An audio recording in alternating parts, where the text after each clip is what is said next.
right, I believe we're live.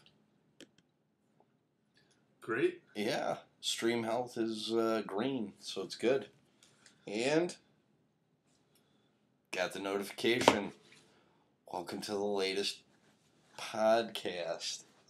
It's been like a month and a half or a month or whatever. Yeah, it's But, daylight currently. Yeah, it's weird to podcast at 5:42 in the afternoon versus 11 at night. And to have daylight. But we were supposed to podcast yesterday, but I fell asleep in the armchair with my boots on because I was tired. We knew it, man. We were like, man, he's dead asleep. Yeah, he's either dead or dead asleep. Let's let it go. Yeah, sorry about that. Doing repos will fucking take it out of you. So today, I went to a gun show for the first time in my life. As did I. The first gun show ever. I'm going to be going back tomorrow because the guy that has all the military field manuals for improvised explosives and booby traps, and there are a few other manuals I wanted to pick up, but he only operates in cash. Well, clearly he was, wilderness survival type. Yeah. I knew right away he wasn't going to take credit cards. Yeah. Like, this guy sells wilderness survival guides. Yeah. At gun shows. Only at gun shows. So cash is completely untraceable.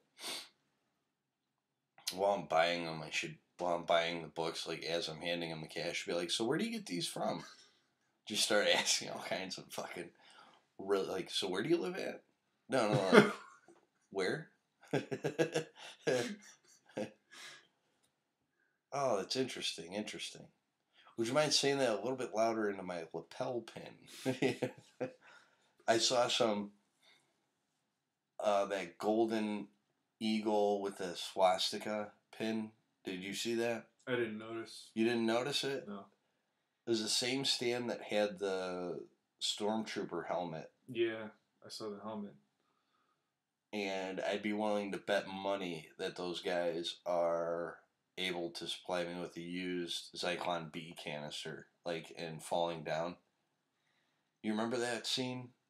Do you remember that movie, Falling Down? You went into the Army Surplus store. Yeah. I don't remember the Zyklon B thing, but he, the store owner of the military surplus store is a crazy type guy, like the guy that was selling those field manuals. And he's like, all right, let me show you this. And he brings him to the back of the store. And he's got like all this Nazi memorabilia and the Zyklon B canister, which is funny because a German Jew invented Zyklon A and Zyklon B. And do you know what the main difference between Zyklon A and Zyklon B is? Zyklon A has a certain smell to it, so you can smell it and stop breathing so that you don't die. Zyklon B, smellless, is odorless and colorless. And the same German Jew that invented it wound up getting killed by the Nazis with it because he was a Jew. Fun fact of Saturday. But, yeah, there's definitely some socially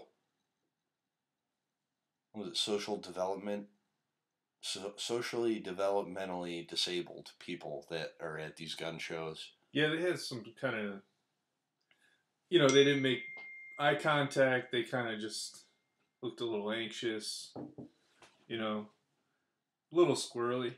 Yeah. Just a little weird, just a little off. I would say something or crack a joke and they would not, like it just wouldn't register. Like the guy. Well, you're just not that funny. That's true. That's very true. Although I do crack myself up, like that one dude. So, the situation is, I'm paying attention. I kind of almost always pay attention. I'm not off in La La Land. It's just something I do. I pick up on stuff. And this dude and I made eye contact, and he looked familiar, like really familiar for some reason. I was like, "Hey, are you a cop?" And he's like, "No, people ask me that all the time." I was like, "Well, you look like my one buddy who's, when I was a cop, he was my buddy, and you look like him." He's like, "No, but I get that all the time, and I don't know why." And I was like, "Well, it's because you kind of look like a cop." And it was You got him, funny, man. yeah. He was got. Yeah. He was definitely got. He looked like he realized he was being trolled. He was like,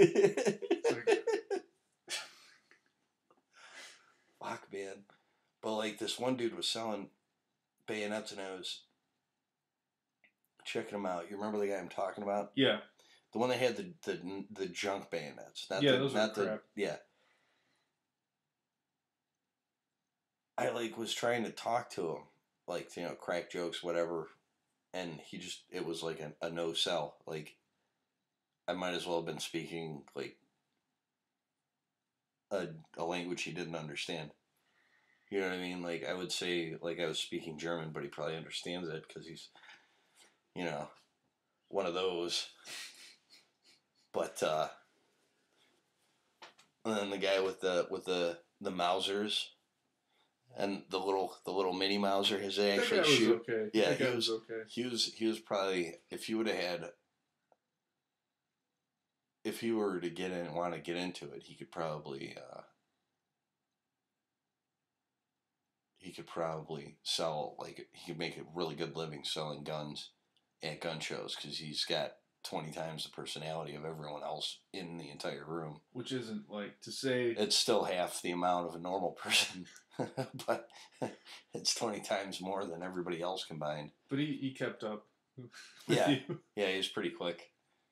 You could tell he was a ball breaker when he was younger. Yeah. One dude selling the Steer Austrian-made 50 caliber sniper rifle. You could definitely tell he's used to chopping it up. Mm-hmm. And I would like to go back and that tomorrow. Guy with the barn? Yeah, the guy with the pallet. That guy was alright. Pallet full of ammo. Like this guy said he's like, yeah, my wife doesn't. I said, wow, that's a really beautiful. That thing is an absolute beaut. And he's like, I wish my wife thought that way. She's making me get rid of it. And he goes on to say, yeah, I got guns in every room of the house. I have a room that's dedicated just to the guns. The basement is full of guns. But at least I got the pallet of ammo out of the house. But I put it in the barn, which is also full of guns. Like I would like to get him on mic to just to talk to him. You know what I mean? Just to get that conversation and not necessarily interrogate him on, what exactly does he have or where does he have it? But just to get him talking, just to see what kind of a fucking crazy person he is. Would you steer into politics? Would you be like, no, fuck no. So clearly you're a Hillary supporter. You're with her? Is that it? And then you'd hear the podcast end with a gunshot. I mean, as long as they have a sense of humor about it, it's okay. But it's like if they get totally dark, I can't even joke about that. Yeah. I don't see that guy getting super hardcore about it, though. Some of those people are definitely... Oh, without a doubt, dude. They're fucking card-carrying KKK members for sure. I would say NRA, but that's kind of a slam. NRA? Yeah. NRA's not KKK. No. I meant it was a slam against everybody in the NRA to include all those guys. No. But yeah, I have no doubt that there's some of those guys, if you talk to them and you're like, yeah, I got cash and I'm into Nazi memorabilia, you could probably find some pretty cool shit.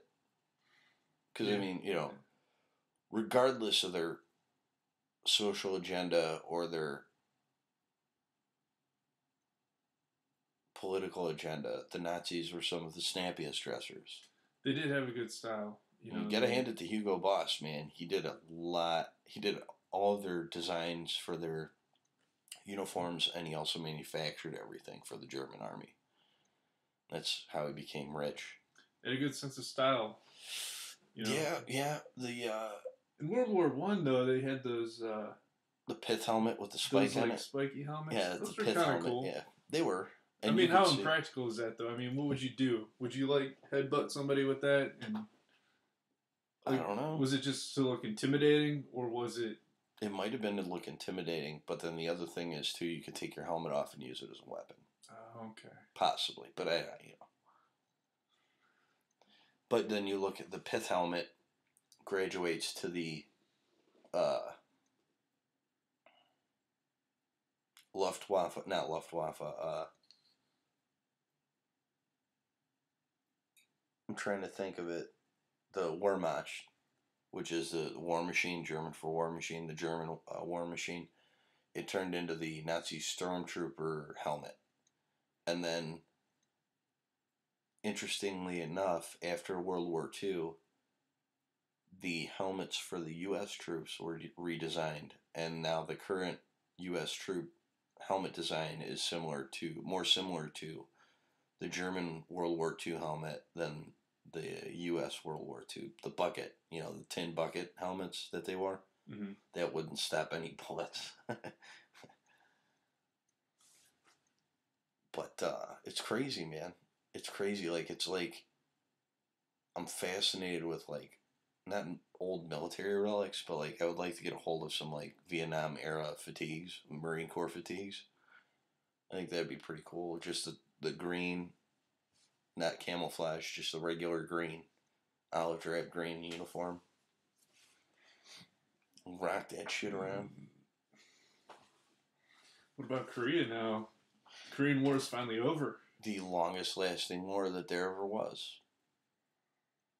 So what do you think it is? You think it's just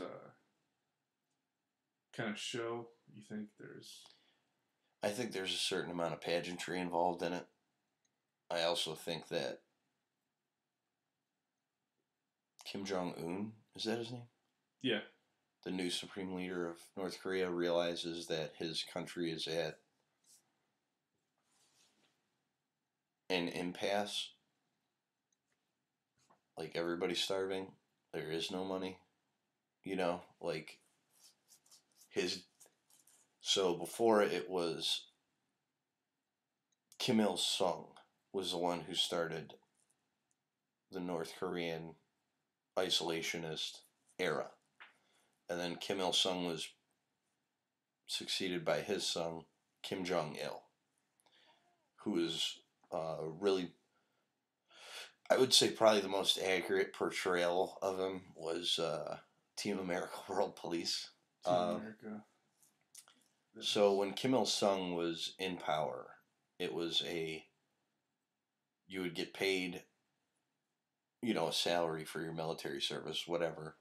And if you didn't agree with the politics, you would go to the work camps, basically a concentration camp in North Korea. You'd cease to exist as a human being, and you would be treated like an animal, blah, blah, blah, blah. So then North Korea, over the years, and then Kim Jong-il took over, and over the years they started to run out of money to pay the military. So to keep the generals loyal, Kim Jong-il decided to start giving things, cigarettes or ration cards or, a nice car, a nice place to live, your groceries paid for every month, new clothes, new uniforms, whatever.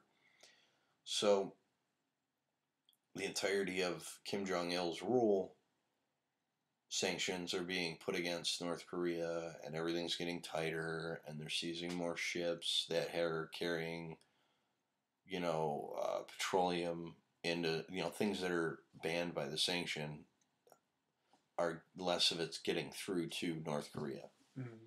So then the gifting started to taper off. So now Kim Jong-un, the son of Kim Jong-il, Kim Jong-un is going, oh shit, I don't have anything to give these guys, and they're all going to become deserters, and I'm going to be left with nothing.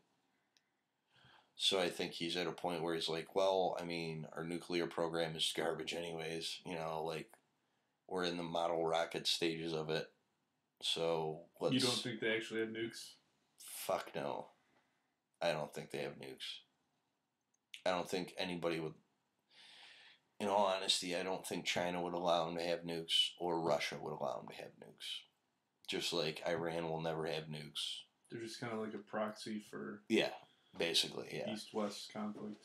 Yeah, it's a basically what North Korea is a buffer between South Korea, which is America, and China, which is China. So South Korea is American, North Korean is Chinese. Chinese Russian, Eastern Bloc, you know what I mean? So it's kind of like that's actually what created the opportunity for North Korea to exist was the fact that General Douglas MacArthur pushed all the way almost to the Yalu River, which is the border of North Korea and China.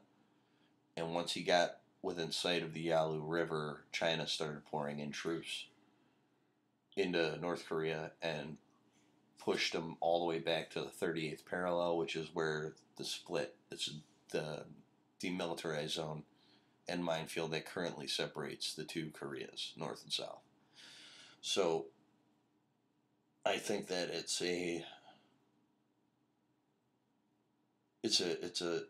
there is pageantry involved, but it's not all pageantry. Like, in all honesty, I believe North Korea is going to be much more a benefactor than anybody else in this deal.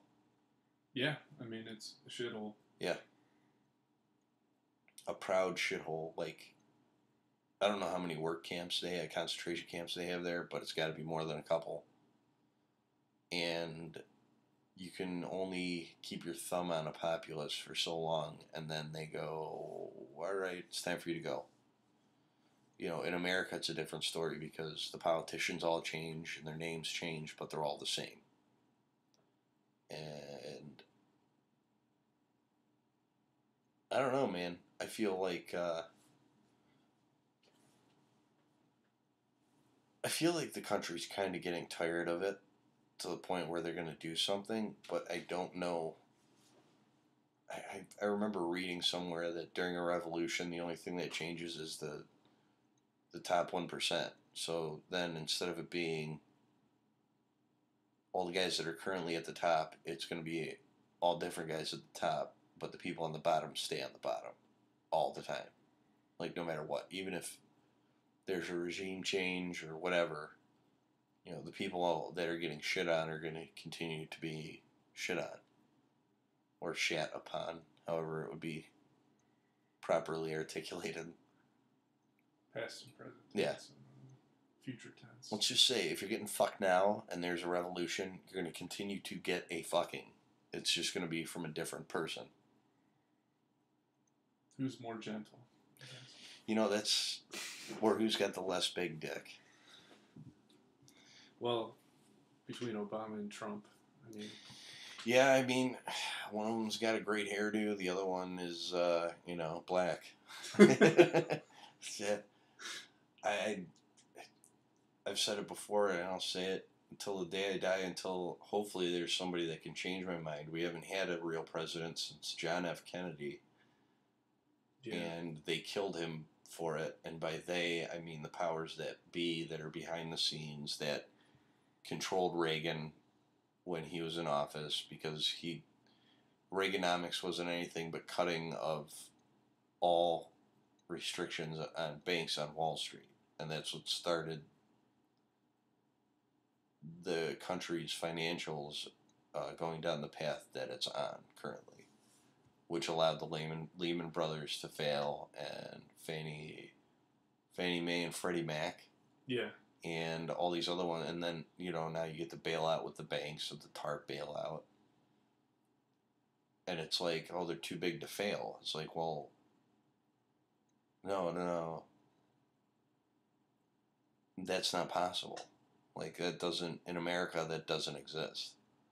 Too big to fail. That doesn't exist.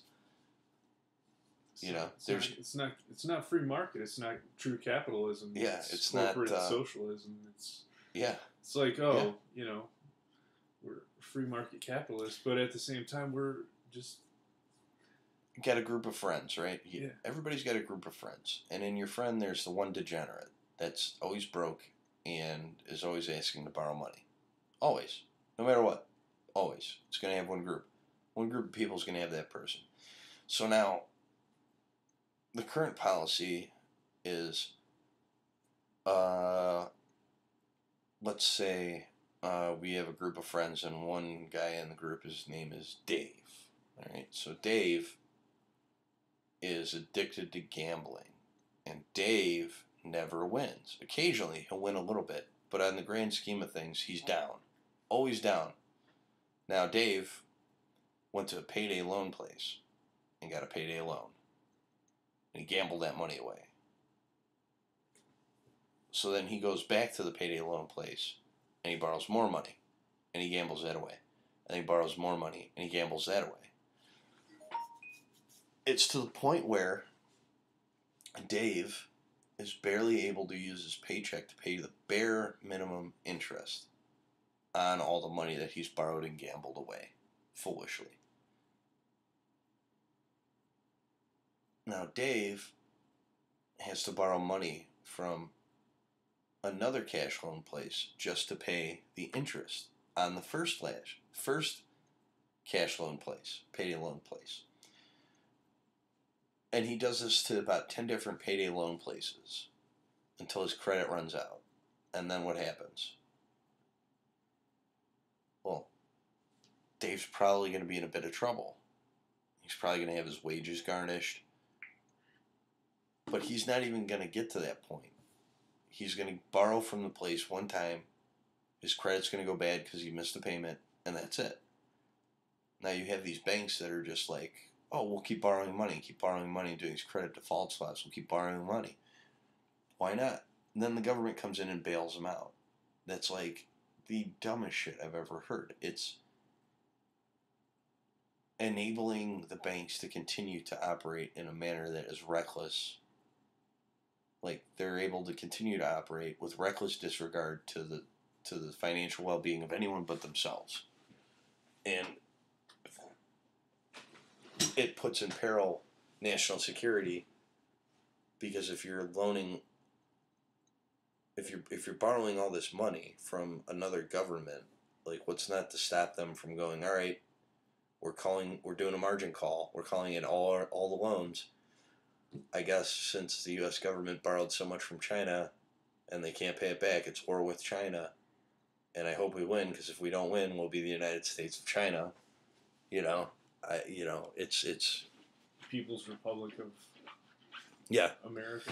Which, I mean, it could be argued that that's the case now, based on the fact that the Affordable Care Act, it's great, sure. Yeah, universal health care, awesome. It doesn't do anything to control costs at all. It does nothing to cap costs on anything. It does nothing to make it more affordable to anybody in the grand scope of things. You might have the occasional, token customer that's able to afford it more or less or whatever. But it forces people to get health coverage or pay a fine. That's all it really does. It's a tax. And I don't see it ending well. No. It's like, again, with the gambling thing, like,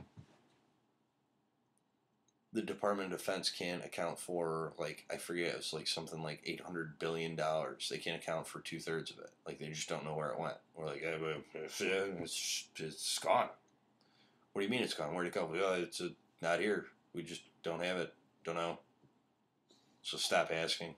And that's pretty much it. That was in the news for a short amount of time, and then it was gone. It's crazy. It's crazy. Do you think things change without being planned? It's like... What do you mean? We have officials get elected, but do you think that it's already kind of been planned and steered in that direction so that people that really control the money already kind of know what's going on, and they're just like... absolutely. I think we kind of push these things to go this way, and that's the way it's going to go. Yeah. So I think that it's once you get up to a certain point in rank in the military, you're paid to keep the status quo. Like there was a guy named Smedley Butler that came out with a book called War is a Racket. And it talks about how that's all it is war is just a racket. That's all it is. It's a money-making scheme. Interestingly enough, Smedley Butler helped stop a coup on the United States itself, and that's why he was praised, and there was a base named after him, Camp Butler, because he, it was like a bunch of colonels, and he was like, yeah, absolutely, let's overthrow the government, let's stage a coup. And then he got all the details from, and hey. When was this? Fuck, I forget the dates, but it wasn't recent. It was, I think, in the late 1800s, I believe. Let me Google it real quick. But he came out with a book called War is a Racket. Smedley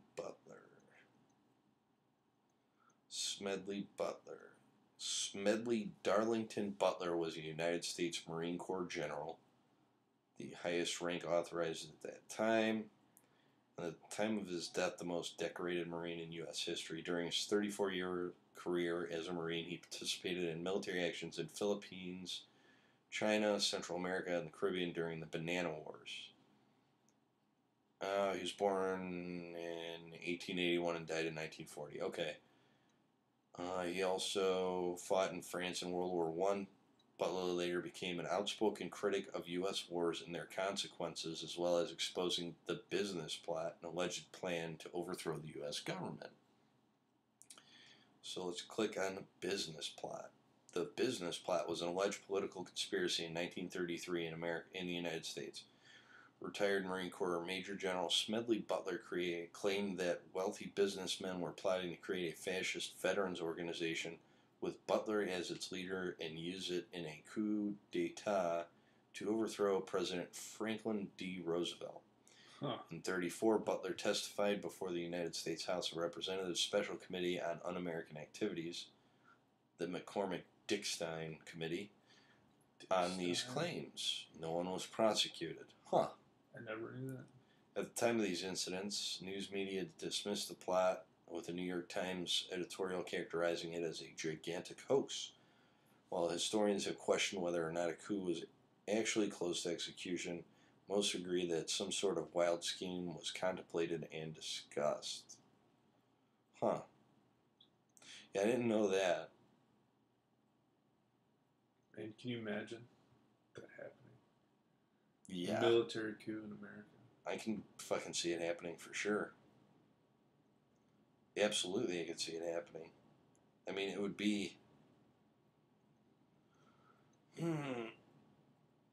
hard to see, but at the same time, it wouldn't be hard to see. Like, it would be... Like, alright, I look at it this way, man. Like, anytime I was in school and I would get in trouble for anything, and I would be told that I have a problem with authority, my response, not always, because most of the time I was just like, shit, I'm going to get beat when I get home, so fuck, now what, I'm going to get beaten and grounded, so what? But every once in a while, I would have someone ask me why I was so rebellious, and I would tell them, I'm an American. Like, that's what Americans are. A bunch of fucking rebellious assholes that were like, oh, you want to tax us without representation? Fuck you. Oh, you want to tax tea? Oh, we're not going to drink it. We're going to leave it sit in the harbor.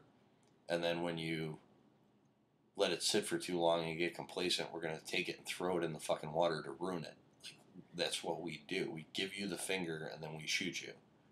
That's how America is. That's what an American is a rebel.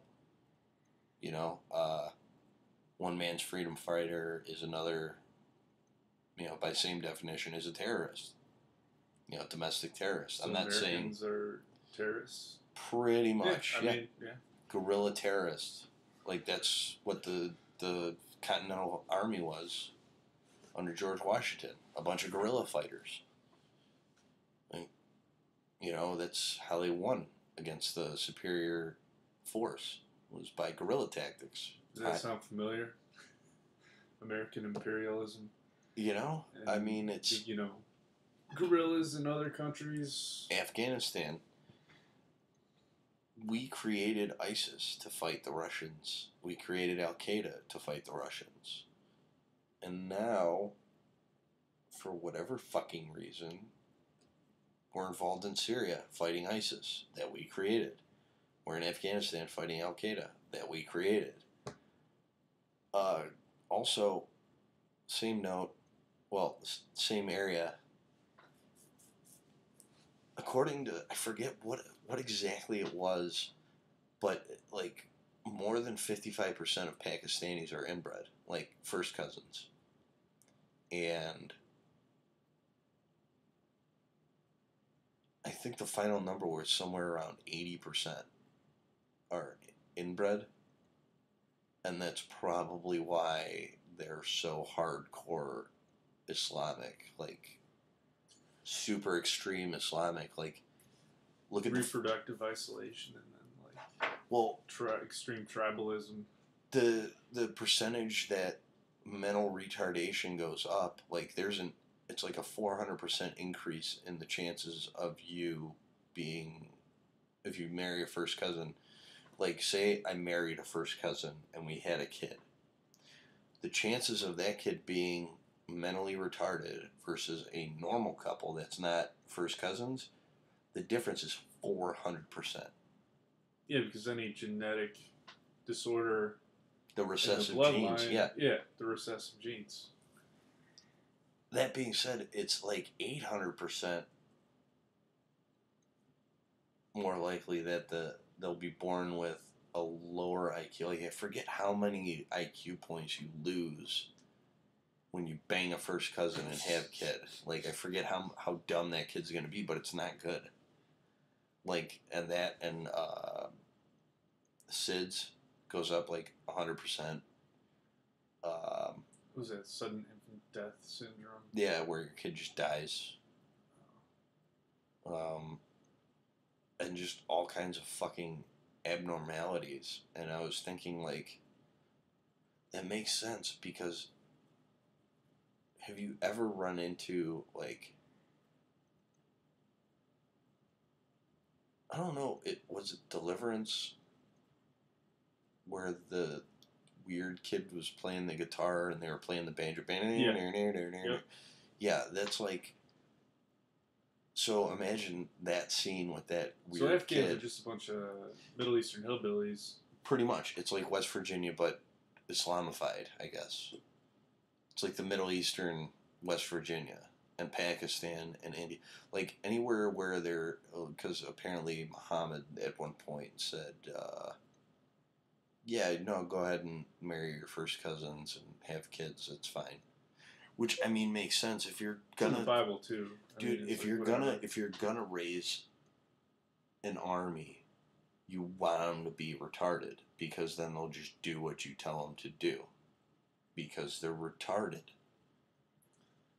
Wow.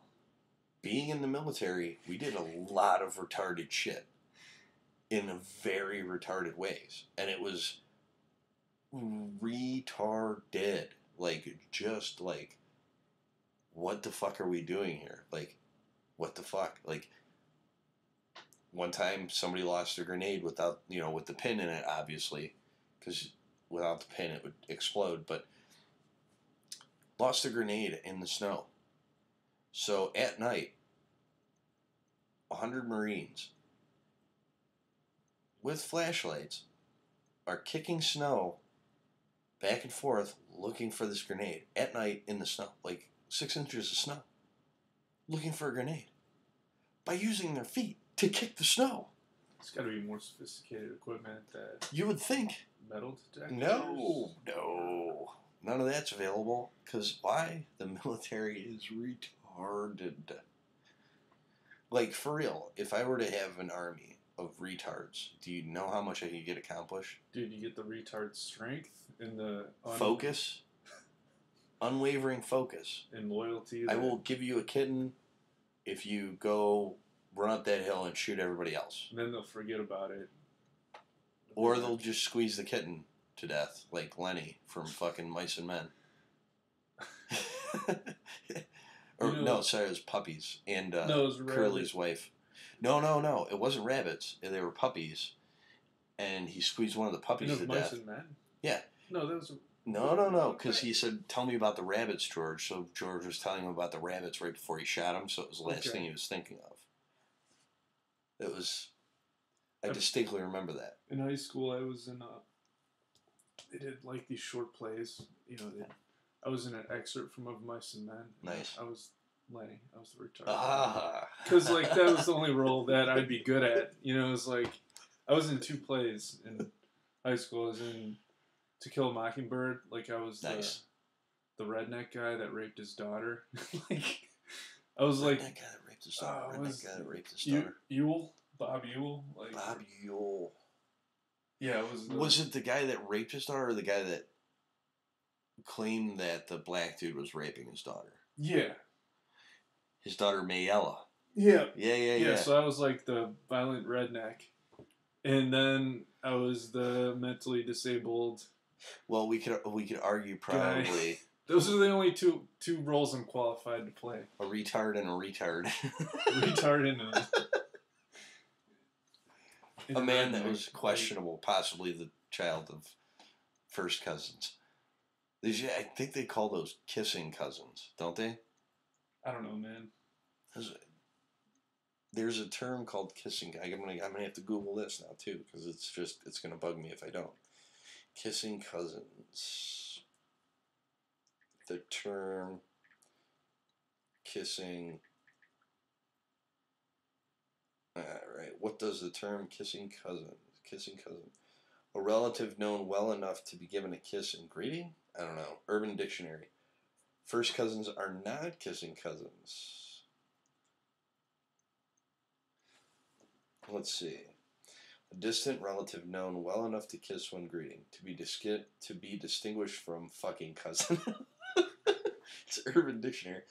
I'm not sure. It's the best source and reliable source for any information. I'm telling you, man. It's the first place I go to.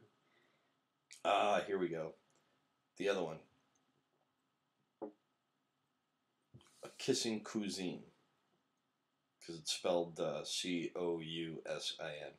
A kissing cousin or cousine is any cousine that is not a first cousin. In most places in the world, first cousins may not have sex and have babies. But in most cultures, second cousins and higher can have sex and babies. Degree of cousinship is determined by how many generations the shared ancestor is removed from the individual closest to the generation of the shared ancestor. So what kind of cousins are we? Let's figure this out. So we're second cousins. Are we second cousins? Are you sure? Yeah. You sure we're not third cousins? No, because so my dad was cousins with your dad. And then we're cousins, so second cousins. Yeah. That makes sense. That makes sense. So then, if you were to have a kid, my kid and your kid would be third cousins, yeah? Yeah. Now, how does that whole removed shit work? So removed is generational. So like... We're second cousins. So like if... A generation removed? No. Like if your cousin is, I guess, technically...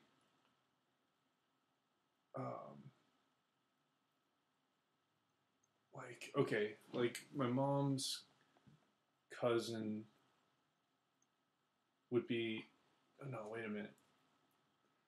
So it's like a generation apart. It's like a cousin, but a generation apart. So like if it's a generation older, because it's your dog, so it's not cheating because it's your dog. Remember that from Road Trip when he's talking about it's not cheating if you put peanut butter on your balls and have your dog lick it off. It's not cheating because it's your dog. I don't know, dude. Yeah, anyways, go ahead back to what you were saying. That's the first thing. Whenever anybody tries to like say no, it's because I go, well, because it's your dog, so it's not cheating because it's your dog. So like, if you had a kid, Right, I do. Like, yeah. So my kid. I'm sorry. Yes, your kid.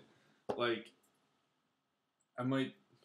I don't know if I'd be his cousin once removed or like No, don't say an uncle. No, Like, no, you wouldn't be an uncle because it would be like a we're not cousin once brothers. removed Yeah. because he's a generation behind, apart from but he's me. still my kid, and since Yeah. me and you are cousins, he would be a cousin, but once removed. Right.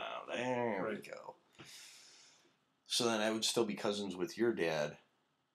Once removed. Once removed. So I'm a cousin. So my son is twice removed from being cousins with your dad. Correct. While also being a cousin once removed from you. That's my understanding. Okay. Alright. That shit always fucking, I was like, I don't get it. I don't understand it. So we're cousins, you know, from a bloodline, and then there's people that are married into your relations that it's like, what's a cousin of a, you know, a brother-in-law or something. It's like, what if it's like your sister-in-law's who's not blood related, and then so like my cousin's cousin who's not blood related to me, Mm-hmm. her son would be like, I don't know, like what the relation would be. Would it be like, would that still be second cousin once removed? Like if you're not blood related, can you be considered cousins if it's like by marriage? I don't know, man. Or is it I just tried to have a conversation with that like that with one of my cousins, and I'm like, so we're cousins, but we're not related at all by blood. It's only through marriage. And she's like, yeah. I was like, what would that make? Like, I like having this conversation on once, twice removed, whatever the fuck. I was like, wow, what would that make? Like, so we're just cousins. There's no twice removed, once removed, like whatever, first cousin. Once or twice. Yeah, that's what I'm saying. I'm like, I was trying to figure it out. Like a second cousin-in-law, a second cousin-in-law, twice. I don't know, dude. It's a whole genetic mess. But it's kinship. It's the hierarchy of kinship. I don't know. Back to what I was saying is I have no doubt in my mind that the reason the Middle East is as fucked up as it is because of the inbreeding. And that's why you have this rise in extremism. You have this rise in fundamental religion. I mean, the same things in America. It's exactly. like the more... But the difference being, Americans are not nearly as inbred. Sure, you have your pockets where you definitely should dump some bleach into the gene pool, but for the most part, Americans aren't inbred. So, I mean, it's like when you're talking about the Middle East, there's so many different regions in the Middle East. It's like you have to kind of specify if you're talking about like Afghanistan, Pakistan, or like Iran and Egypt. It's very different, you know, like... But they all have one thing in common. Besides Islam being a majority religion in those areas. The other thing, the two things that are most in common is the inbreeding levels are way higher. I mean, you can make the argument about Iran because I've met a lot of Persians and they're not conservative like in the same way that you'd imagine. No. Yeah, no, I know what you mean, but what I'm saying is like they're almost cosmopolitan, like they're like middle class, like civilized, like Iranians reasonable. Are very, you know, they're almost liberal, you know. It's like. But on the same note, what I was saying was the point that I was driving towards is like you have these people that live in isolated. They still follow this religion like crazy strict, whereas it's like an interpretation of the religion, though, correct, because like the Quran itself is, you know, gets far removed from like these different branches. Yeah. You know, I forget how it's described, but like Wahhabism. Or what is it, Hafiism or something? The Al-Qaeda's, there's like Al-Qaeda's branch of Islam, which Sunni, Shiite. No, it's even more than that. Like it branches off like into different interpretations by, I don't know, what are different they called? imams. Like, different imams, but they're kind of like more than imams. They're like kind of like, you know, organize and write their own interpretations. Yeah. Of the Quran, but you know, they reflect more extreme views. So the Quran itself isn't like, you know, as violent and well, you know, no, like, it is super. I mean, violent, no more violent than the Bible, but I'm saying it's not like. My point was the point that I was making was like, it's not that as far as religions go, it's not that Christianity never had that period, but they did. The Inquisition, witch hunts, Salem witch trials. Yeah. I mean, those are all Christian-backed things. And then you go with the Crusades, Constantine and the Crusades and the Holy Land and all that stupid bullshit over a fucking city in the middle of the goddamn desert. Who gives a fuck? You know what I'm saying? But my point is how many hundreds of years ago did that happen where there was the Inquisition and all that shit? Right now, for the religion of Islam is there, I think, going to be looked back at as this is their time of Inquisition because they have all these stupid inbred fuckers that are taking it and running with it. Because I mean, if you're retarded and you live in a shack, it can't be that simple. But, I mean, think of like I just watched Lawrence of Arabia. You know, like I've never seen it. Is it any good? Yeah, it's really who's good. The main? Peter O'Toole's in it. Okay. He plays Lawrence, and it's based on a true story. Yeah. You know, it was like pre-World War, or it was like the beginning of World War I when they were fighting the Turks, and they were organized with like the Arabs, and they were just like destroying, you know, Turkish railways, and you know, it was a big part of World War I. But you know, like American and Western imperialism is a big reason why terrorism exists the way it does. Yeah, absolutely. Like 100%. You know, their internal conflicts and tribal conflicts are one thing, but like when a foreign power comes in and tries to impose, you know, their rule of law, their definition of democracy. Yeah. You know, they just prop up puppet governments. Like they overthrow democratically elected leaders or whatever, and you know, exploit their resources. And I mean, there's a reason. It sets the catalyst for current. So I mean, terrorism is Americans' fault. It's like, American made. We are terrorists. We're all terrorists. We're terrorists. We cause terrorism. We bring terrorism. We invite terrorism. You know, that's just how it is. It's kind of like the goes around, comes around. You know, the reason we have such a big problem with Iran, which I personally don't have any problem with Iran whatsoever. No, not at all.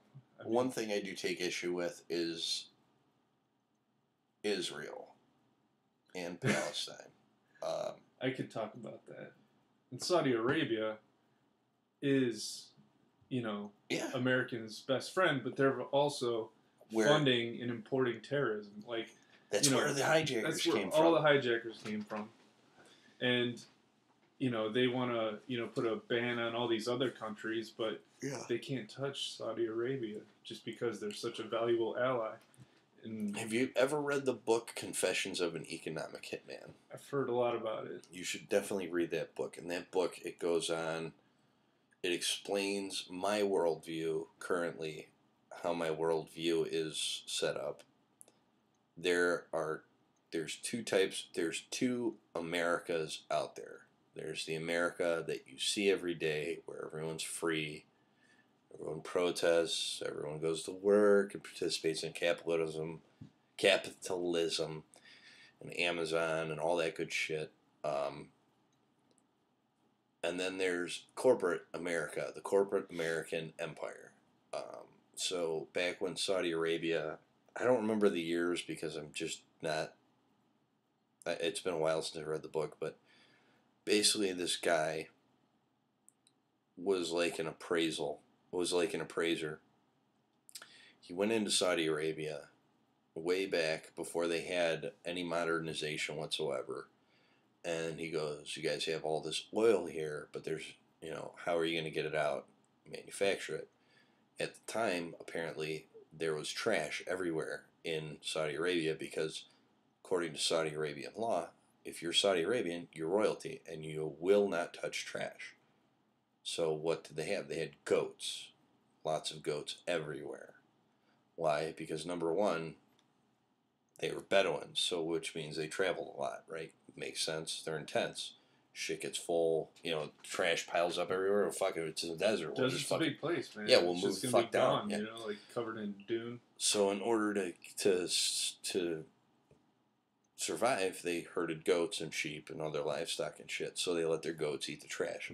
Well, this guy went over and talked to him and said, "Well, if you sign an agreement that says that you'll allow us to get oil at whatever price, blah, blah, blah, but we'll build you an infrastructure. We get that you can't touch garbage, but we'll fly people over and we'll pay them, money that you give us to pay them. We'll build you dumps. We'll build garbage trucks. We'll pave the streets. We'll put in the plumbing. We'll put in the electricity. We'll build houses. We'll have all this done, but it's like, a toilet seat would cost $50,000, and it was all done on credit. So they would have these overinflated prices. Normal house that would cost $30,000 to build cost them $90,000 or $190,000. Everything was appraised at a super inflated rate, and this is where the IMF, International Monetary Fund, comes into play. The IMF would go, "Okay, we'll lend you $300 trillion, that you can pay on." Great. Well, now they've got their hooks in because you can't just tear everything out and go back to the way things were where they just wandered around the fucking desert. So they're going to continue to toe the line. And that's why I forget who the president was of Panama, but right when the Panama Canal got negotiated to be returned to Panama, because up until this guy negotiated it, the Panama Canal belonged to America, and America made money off of it, and Panama still continued to suffer. But in the book Confessions of an Economic Hitman, he says, "I talked to the president, and I said, they're going to kill you for this." And he said, "Yeah, but I already got the what I came here to do, I've done. I don't care if I get killed because I will have gotten the Panama Canal back into the hands of Panama." And that was what I set out to do, and that's what I did. And then 2 weeks later, he was dead. He got assassinated by some whatever, some crazy Lee Harvey Oswald type. Which is, I think that's what happened to JFK. I think Lee Harvey Oswald was set up. I don't think he shot the gun. I don't. I mean, he could have, but at the same time, they said they found him on the other side of the building sitting in a stairwell eating a chicken sandwich. Or watching a movie or some shit. I think that JFK was like, "Yeah, fuck you IMF, fuck you Mafia, fuck you CIA." Well, he's gonna dissolve the Fed, so I mean that's... Yeah, the Federal Reserve Act he was going to repeal because it never had enough votes to even get ratified, so it's actually unconstitutional completely, but who the fuck am I to say anything or do anything about it, right? Because I have no power, because I'm just Joe. But he was also going to get rid of the CIA. He was going to get rid of the DEA, the ATF, pretty much every law enforcement arm, every branch, other than like the bare bones needed to keep America safe. He was going to get rid of everything else. State marshals and FBI, or not state marshals. U.S. marshals. U.S. marshals. I don't know if he would have gotten rid of them completely, they've been but around. he would have the first federal. But he would have scaled back their ability to basically spy on people. in the United States. Like he was going to return the country back to the people. Like that, it's not what your country can do for you, but what can you do for your country. That whole speech before that quote that everyone likes to use, that whole speech goes into depth. Have you heard it? I think so.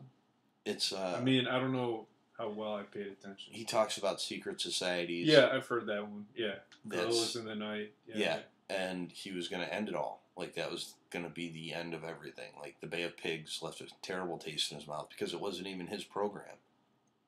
That was from the president before him. Well, the Nixon. Americans were supposed to bring in air support, but they never did, and that's. But that's because it's illegal for the United States to actively participate in the overthrowing of a sovereign government. Yeah. It's a war crime. So he was like, yeah, no. You guys can go in there, but I don't know anything about it. Nope, not sending. Like, I'm not going to have my name dragged through them. I think that was what it was. It was like, no, fuck, I'm not going to do that. Why the fuck would I do that? You're crazy. I don't give a shit if you're, the head of a multinational corporation and you would stand to benefit billions of dollars or millions, hundreds of millions of dollars from Cuba being not communistic. I'm not doing it. It's too bad. Cuba seems like a cool place. Vida Guerra is from Cuba, and she is pretty fucking hot. So if Cuban women look anything like Vida Guerra, I'm all down for Cuba. They still drive like 1950s era cars. Yeah, because they can't get new cars. That's true, yeah. It seemed like it was a really fun place back before the revolution. Yeah, well, before the revolution, Batista was the president. He was propped up by the U.S. government. Oh. He was in bed with the Godfather too, right? Yeah. When you see the revolution comes, the mafia was big in Cuba because that's where they would go because it was 90 miles away from the U.S., but they could go and not be bothered by the feds. And then I look at it now and it's like, dude, that shooter would have never been able to shoot. He would have never been able to get set up in Vegas the way he was set up by that country music concert. That shit would have never gone down in Vegas if the mafia was still there. It never would have happened. It wouldn't have. Somebody would have cited him. He would have been rubbed out with the quickness in Kansas City when he was waiting to board the plane to get to Vegas or wherever the fuck he was before he even got to Nevada. Like, homeless people didn't exist in Nevada before the mafia, or until after the mafia was chased out of the casinos and hotels. Did they just kill homeless people? No, they just were like, yeah, we'll beat your ass, and next time we catch you out here, we'll kill you. Bring back the mafia. That's what I'm saying. Is like you see all these, just it's. You need the real fourth estate is the mafia. No, you have the press, and then the mafia. So you have, the checks and balances. Yeah. Well, like, you have all these media companies, and I think they're all owned by one person. I mean... Yeah, mostly. It's like 2 or 3 companies. But even the Young Turks are super biased, and they've been caught in bullshit. Well, I don't even pay attention to those fools. I don't care. Like Alex Jones and the Young Turks. Like, they're both, they're both on the opposite ends of the spectrum, but to me, they're both fucking fools. Like... Black helicopters and false flag. That guy is, for as little credibility as he had before, he's totally just got zero. I mean, for everything he's right about, he's wrong about. He's just, spinning batshit things. But do you think it's a planned thing to keep him from getting assassinated? I don't think he's, But don't you think that would be a genius way to do it? Like, Operation Northwoods? You know what Operation Northwoods was? Operation Northwoods was a planned Black Flag operation. I forget time frame, but it was they were going to hijack or they were going to fly a drone plane with Air Cuba painted on the side of it into Guantanamo Bay and pay friendly Cubans to shoot at and kill people on Guantanamo Bay so they could go, oh my God, Cuba's trying to kill us and throw us off of Cuba, so we have to attack Cuba.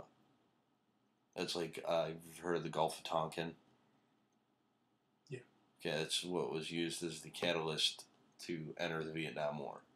And then there was, and where I'm going with this is Hitler burned down the Reichstag.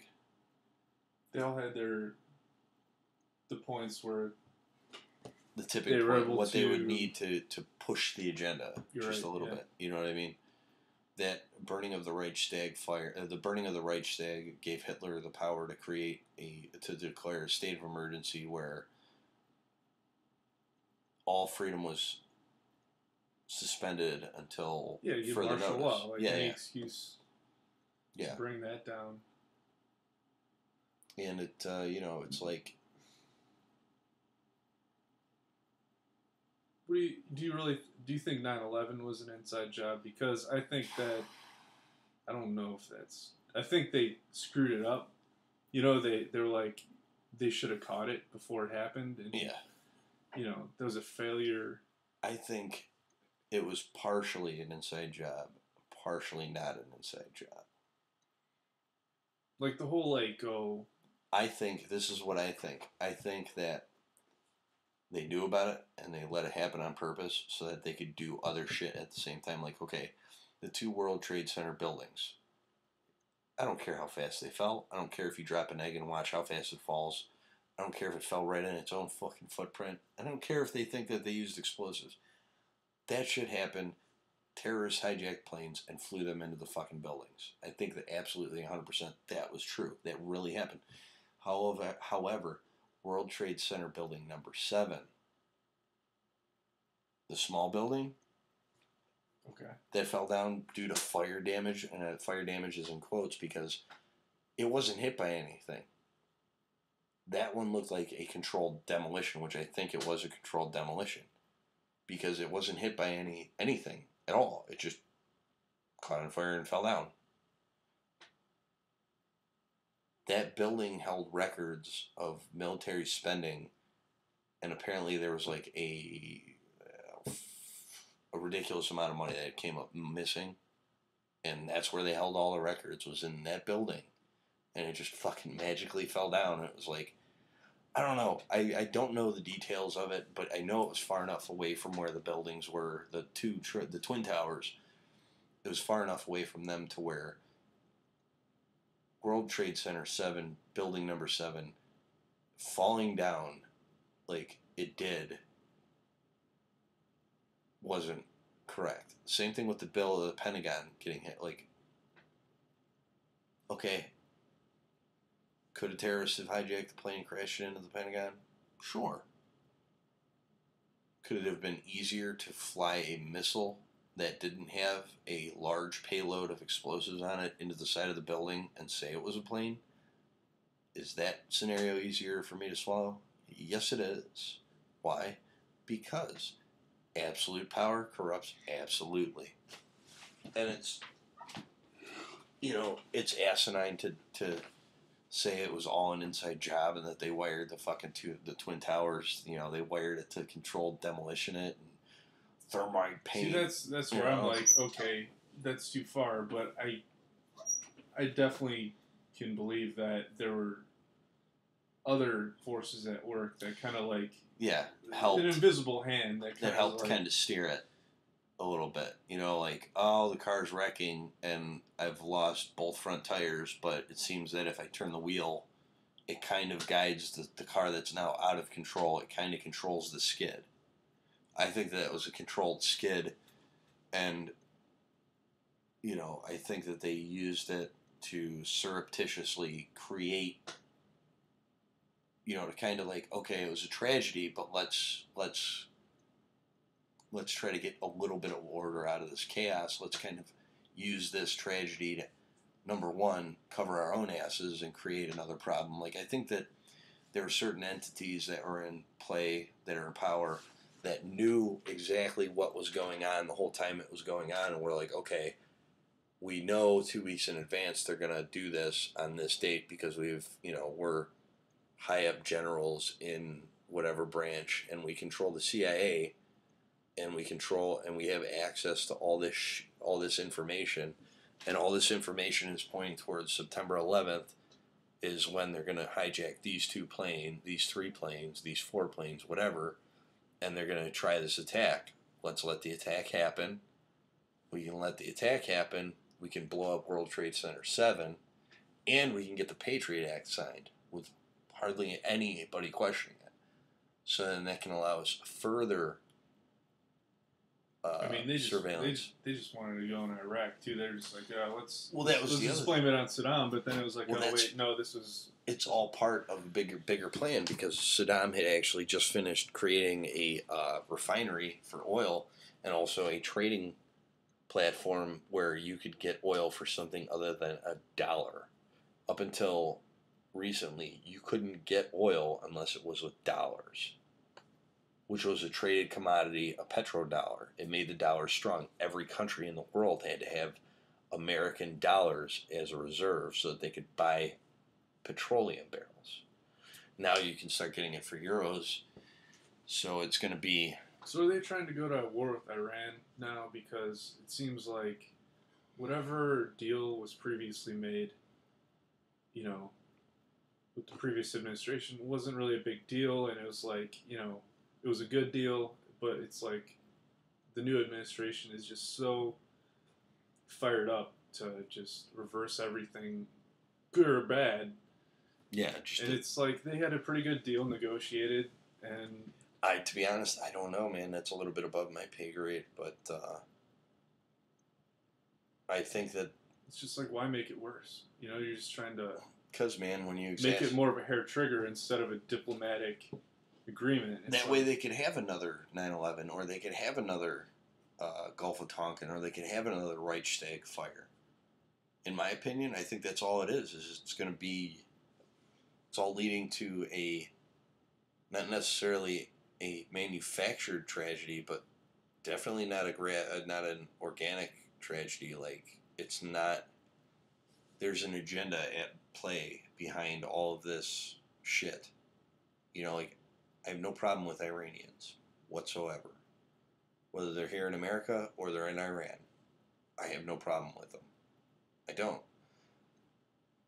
But I understand and I have empathy for them having a problem with Israel based on how Israel treats Palestine. I agree. However, none of the surrounding countries of Palestine will allow any Palestinian citizen to become a citizen of that country. So if you're a Palestinian and you left Gaza because essentially Israel is committing war crimes there, they are. Absolutely. You go to Jordan, you cannot become a Jordanian citizen. You are going to be a Palestinian refugee for the entire time you're in Jordan. You'll never become a citizen. And the same thing goes for, that was weird. Same thing goes for any other country around there. Lebanon, Syria, Iran, Iraq, Egypt, Saudi Arabia, Yemen, which Saudi Arabia is doing the same thing to Yemen that Israel's doing to Palestine. I mean,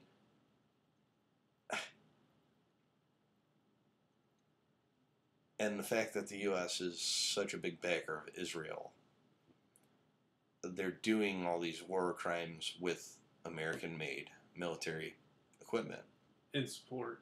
Support, yeah. You know, it's funny how America and Israel are the only two nations in the United Nations that won't accept Palestine as a state. Yeah. And it's such a reasonable request. You know, why is it more difficult to reject that than negotiate peace? You know. Well, it's not. It's. But they make more peace. Money. Yeah, peace. Gain more control. Yeah. Through the confusion and chaos of war. Yep. It's like in a good mixed martial arts match, if both fighters have the same skills and experience and training in striking, grappling, and jiu-jitsu, right, submissions, the fighter that can create, number one, two things that will separate the winner from the loser, that will make the winner win and the loser lose, is number one, creating a scramble, which is what? Chaos, creating chaos, and then being able to come out on top of a scramble, or creating a scramble and being able to gain the advantage in that scramble. So being able to create chaos and keep your vision through and execute what you're trying to do during chaos, creating order out of chaos. That's what separates a winner from a loser. And I honestly think that's what it is. It's all a distraction. Everything's a distraction. Mark Zuckerberg testifying is a distraction. Edward Snowden is a distraction, even though he is a patriot and he should be celebrated as being a true patriot. Yeah. Because he is. He's one of my personal heroes because it takes no courage whatsoever to just keep doing your job and saying yes to your boss and not caring that everybody in America is being spied on illegally. And to prove it. And to prove it without being paid to. I think a lot of people suspected that, but for to be able to bring out forward, like, this is what I think's happening. Here's the proof to back it up. Yeah. And it's like, it doesn't get more American than Edward Snowden. He is Paul Revere of today. He is George Washington. Well, not George Washington, because George Washington was a general. But you get what I'm saying. Yeah, it's like he is this generation's iconic figure of this is what freedom is supposed to be, and this is what happens in a country that thinks they're free, but they're not. The tyranny of your government starts to creep up on you, and you don't really know what's going on. It's like you have to be able to pull back the curtain just enough. You know, you're not going to see everything, but just to be aware of what you don't know. And I guess Julian Assange, I consider him to be a patriot, whether he kept the condom off or... He's kind of an asshole. Yeah. But... He's kind of a piece of shit. But is that what you're seeing, or is that what you're being... What has he done, really, though? I mean, he's more of a... seeking publicity for WikiLeaks, you know? What did he do? Is he seeking that attention to create more money to keep WikiLeaks operating? Or is he doing it to enrich himself? I think WikiLeaks, served a pretty good purpose, you know, but now it's just more of a propaganda wing. Yeah, but I mean, anything. It's not truly transparent, you know, it's selecting what information it leaks to influence public opinion, as opposed to being completely transparent and being like, this is everything. You know, it has a... But then you have to think, are they actually holding back, or are they releasing... It has an agenda. No, I can't remember everything. How dare you? How dare you not remember everything? But I know they hold back some things and release some information at opportune moments, and that's kind of how they operate. They release things to generate the most impact. You know, well, good or bad. It's not necessarily a propaganda machine. That's just smart marketing, I guess. Because if it's WikiLeaks making this big impact, then it's WikiLeaks is going to be talked about, like we're talking about it. You know what I'm saying? Like, it's not it's not funded by the top 10 money holders in the world, like the rest of the media. So I mean, but who is, you know, you get into the whole Russia idea, what are they really up to? And it's like, yes, Russian hackers are a problem. They've always been a problem. Yeah, they've always been in the system, you know, infiltrating, you know, federal computer systems, getting, you know, that kind of espionage goes way back. And, you know, social engineering isn't something new. And to be able to distribute propaganda has never been easier. Using social media as a platform, you know, creating bots. You know, it's become almost a joke, but it's true. Yeah. I mean, But then again, what is the number one source of all these issues? Federal government. Think about it. If they weren't illegally mining data from every fucking buddy in the world, what would there be to steal? I guess it would be hard to criticize the Russian government if you don't hold your own government accountable. It's like it's kind of distracting. It's like, oh, the Russians are so bad, but oh shit, our government's done the same shit to us and doing the same shit to other countries. Is like, have you ever heard of a massive data breach from Russia? Like, oh no, U.S. hackers breached the federal Russian whatever information center, whatever. No, I don't know anything about that. It's purely.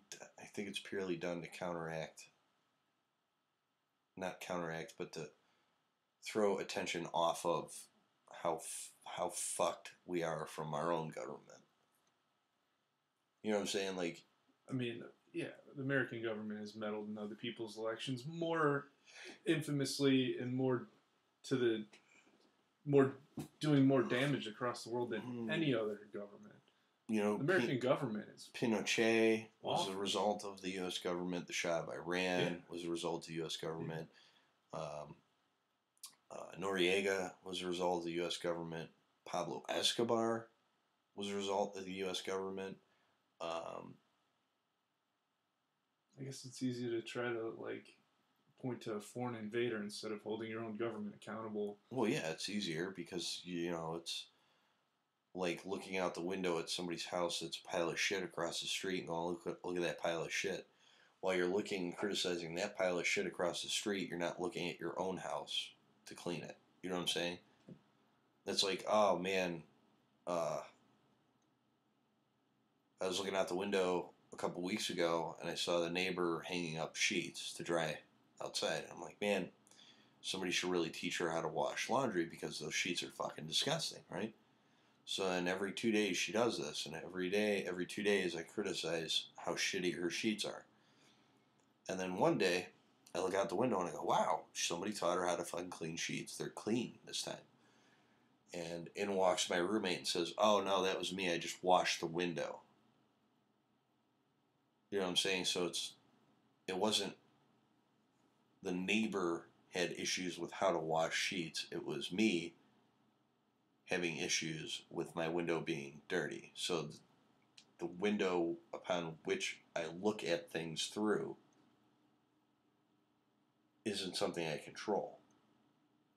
The government controls the window through which you look upon the rest of the world, regardless, unless you are walking around the country at that time, like in the exact spot that you are at that time, you're not going to see it the way it looks. You know what I mean? Like, that is true. Unless you are there, like, I forget the exact way that somebody worded it. It said, while we're here, the only thing that we know is what we see and hear right here. Everything else is bullshit. Because it is. There's no way to verify it, even if you have internet connection.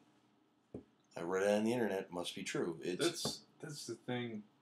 Politics aside, is how so much information makes its way into the internet that's complete falsehood.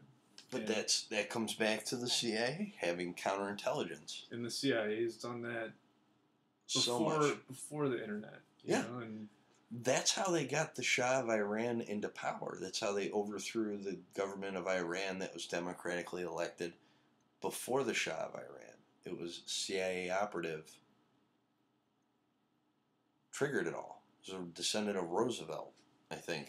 Somebody said. Just embrace the chaos. Yeah, I have. Why do you think I do repos, dude? This is so fucking chaotic. That is the ideal job for embracing the chaos. And dude, it's fucking controlled chaos the entire time.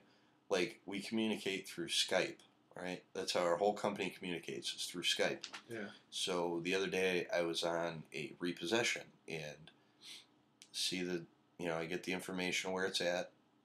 I call the company. I won't name the company that I called. I called the company, said, hey, here's the last 6 of the VIN, here's the plate, here's the name of the debtor, here's the make, model, color of the vehicle that I need you to ping. Please ping it and tell me where it's at. Verify that I have good information. They go, yeah, here's the coordinates. Okay. So I punch in the coordinates into the computer. type into Skype, hey, I'm headed towards, the last 6 of this VIN, headed towards here. I'll be there in this long. I'll be repossessing this unit as long as it's repossessable, not being in a locked garage or in a parking garage I can't fit my truck in. So pull up to it, hook up to it. Debtor comes out. She's not fighting, but she's, she goes, oh, I'm going through bankruptcy right now. And I was like, okay, well, please go get your paperwork and you can show me the paperwork and we can go from there. I never say show me the paperwork and I'll set your car down because it's just not fucking happening. So she goes to get her paperwork. We were talking through the window of her house and she goes to get her paperwork. So I finish ratchet strapping the tires and then I get in my truck and I drag it out of the driveway onto the public highway, public road. Because once it's on public road, no cop in his right mind is going to tell me to put it down and not get the shit suit out of him. So I pull it out of the driveway. I didn't gas it, so it wasn't it was just, slowly pull the car out so that the tires don't squeal. And the debtor comes out, and she's not fighting, but at the same time, I can tell if she can get to the door to get into the vehicle to keep me from taking it, she's going to try to get in it. So I'm standing by the door of the unit that I had just dragged to the street. And I'm standing by the door and I'm explaining it to her as she's trying to call the office. And it's a very high stress situation because I don't know if she's going to try to punch me or if she brought, mace out or if she's carrying a gun and I don't know about it because she's coming from her house. She could have a tank in there for all I know. I have no idea. So this whole time I'm talking to her, I'm keeping calm. Oh, absolutely. I understand. It sucks. It's I got into this line of work. I got my car repoed, and then I got offered a job because of blah, blah, blah, blah, blah, blah, blah, blah, blah, blah, blah. You're going through bankruptcy. This is part of what you paid your lawyer for. This is part of the bankruptcy. If your vehicle is included in it, you'll be able to get the right paperwork and get it to the office and get your vehicle back. No problem. And the whole time I'm talking to her, I can hear my tablet just bing, bing, bing, as Skype messages are being sent to my tablet. And, I'm not going to leave this vehicle and let the debtor climb into it and try to drive it off the truck just to answer a fucking Skype message. So it's like I try to explain it to the office people how it is out in the field, doing the actual work and getting the actual units. And it's just like, there's a disconnect. They're like, oh yeah, no, we get it. It's tough. It gets tough here in the office too. And I want to be like, oh boy, yeah, I bet that phone ringing really gets aggravating. It's probably just as bad as a giant black dude trying to fight you to keep his fucking pile of shit car. Yeah, absolutely, yeah. I'm sure that phone rings more than 5 times. It pulls a gun out and sticks it in your face. Hey, you better answer me or I'm going to shoot. There's always going to be a disconnect from the people and the politicians and the people with money and the people without money. Poor people are going to continue to get fucked. No matter what, regardless of who's at the top, they're going to be handing out the fucking. That's how they got to the top. They cut people's throats, and enough people's throats cut leads to a big pile. You can climb to the top over the people that you killed. So, enjoy your fucking. That's the end of the podcast. Do you have anything else you'd like to add, Alex? I think we just about covered it. Oh yeah, today was our first time going to the gun show. First time going to inside gun range for both of us. Well, paying to go to a range. I've been to a range before, but it was when I was a cop. And then, what did we have? I thought we did it. No, this was the third thing we were going to do today. It was a podcast, and we did it. So yeah. Thanks for tuning in. Hopefully somebody will listen to this shit.